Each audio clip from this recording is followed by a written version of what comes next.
한국인의 커피 사랑이라는 기분 나쁜 표현. 일본 뉴스.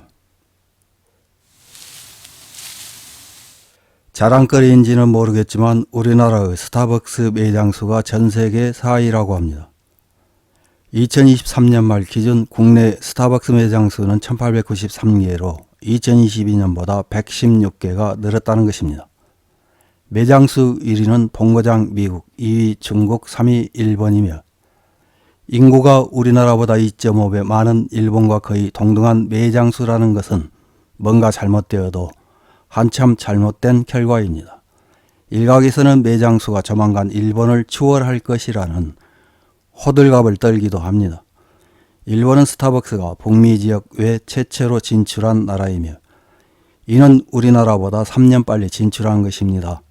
우리나라에 대해서 현미경을 들이대고 세세한 것까지 찾아내어 흠집을 내는 일에 몰두하는 일본 언론에서 이런 사실을 보고 그냥 넘어가지 않습니다. 석간 후지라는 매체에서는 한국 언론을 읽다 보면 때로 한국인의 커피 사랑이라는 기분 나쁜 표현이 나온다면서 한국인의 커피 사랑은 사대주의적 접근으로 현대 한국의 커피 카페 문화는 형성되었다며 비꼬는 기사를 보도했습니다.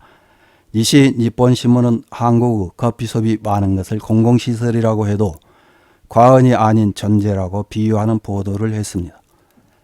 두 기사를 간단히 요약해서 소개해 드리겠습니다.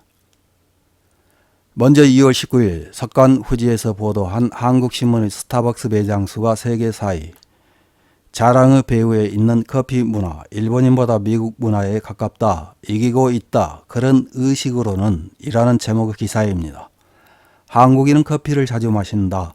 최고급 커피숍에서 커피를 마신 것은 한국인에게 자랑거리이기 때문에 커피를 마시는 것보다 기록 영상을 확보하는 것에 더 열심이다.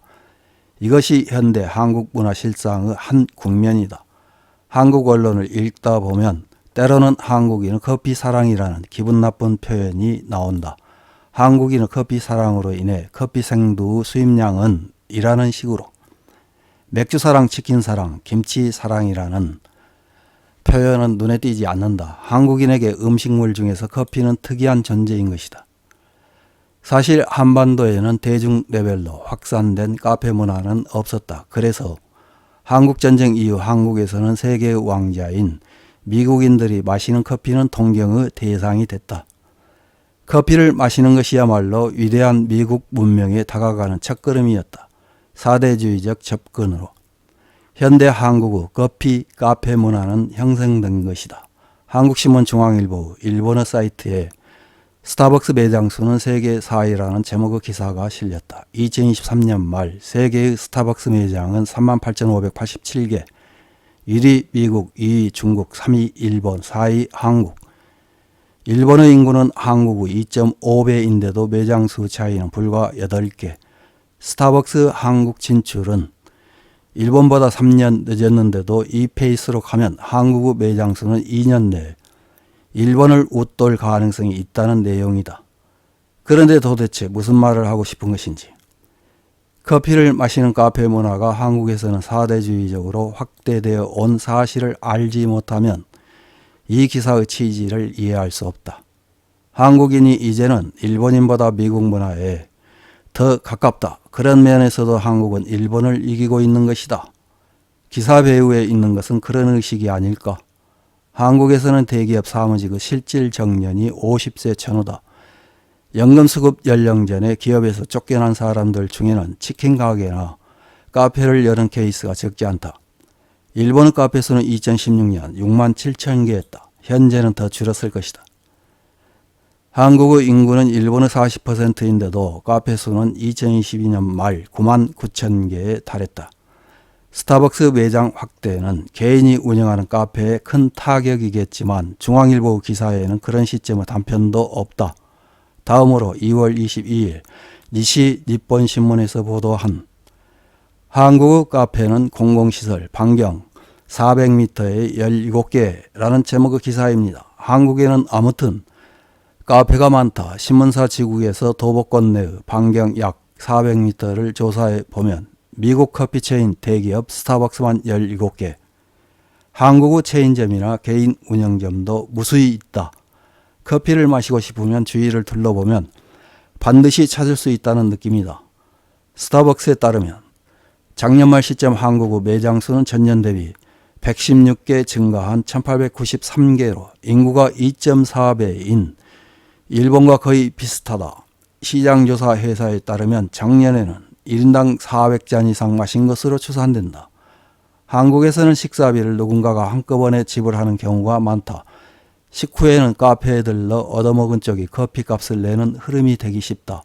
또 한국경제인협회의 조사에서는 중장년 퇴직자의 평균 연령은 50.5세로 카페를 창업하는 사람이 많다는 사정도 있는 것 같다. 카페는 회의나 미팅, 학생들 공부 장소, 교류 사이트에 투고하는 사진 촬영 장소이기도 하다. 카페 측도 전원이나 통신 환경을 갖춰 사진이 잘 나오는 메뉴로 맞이한다. 이젠 공공시설이라고 해도 과언이 아닌 존재다. 이런 기사에 달린 일본 네티즌들의 댓글 몇 개를 확인해보고 마치겠습니다. 첫 번째 댓글입니다.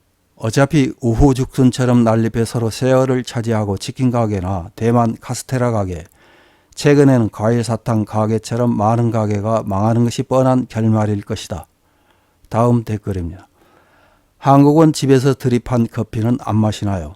스타벅스를 비롯한 체인점이 많기 때문에 어쩌면 테이스트는 별로 신경을 쓰지 않을지도 모릅니다. 보통 커피를 마신다면 일본의 순수한 찻집은 상당히 수준 높습니다. 볶는 방법과 콩에 심혈을 기울이고 있으며 일본의 경우는 미국보다 이탈리아에 더 가까울지도 모르겠네요. 그건 그래서 더 좋은 것 같아요. 다음 댓글입니다. 스타벅스가 진출할 때까지 다방에서 인스턴트 커피를 내놓던 나라예요. 물론 카페 같은 세련된 가게가 정착된 지 20년도 안 됩니다. 게다가 다방 같은 외관인데 갑자기 여성이 옆에 앉는 풍속점도 있었기 때문에 외국인에게는 주의가 필요했습니다. 어떤 의미에서 스타벅스가 한국의 인습을 망쳤다고 할 수 있지 않을까요? 다음 댓글입니다. 일본의 시골 젊은이도 스타벅스에 가는 것이 스테이터스가 되어 있고 일부러 평일 낮에 슈트를 입고 스타벅스에서 맥북을 열어 보고만 있는 백수인 아저씨도 있습니다. 다음 댓글입니다. 가장 좋아하는 미국 문화라든지 스타벅스 커피는 맛으로 평가되지 않고 있지만 그 뚜껑이 달린 컵을 들고 걷고 싶을 뿐이다. 일본에는 최대의 라이벌 차가 있습니다. 이상입니다.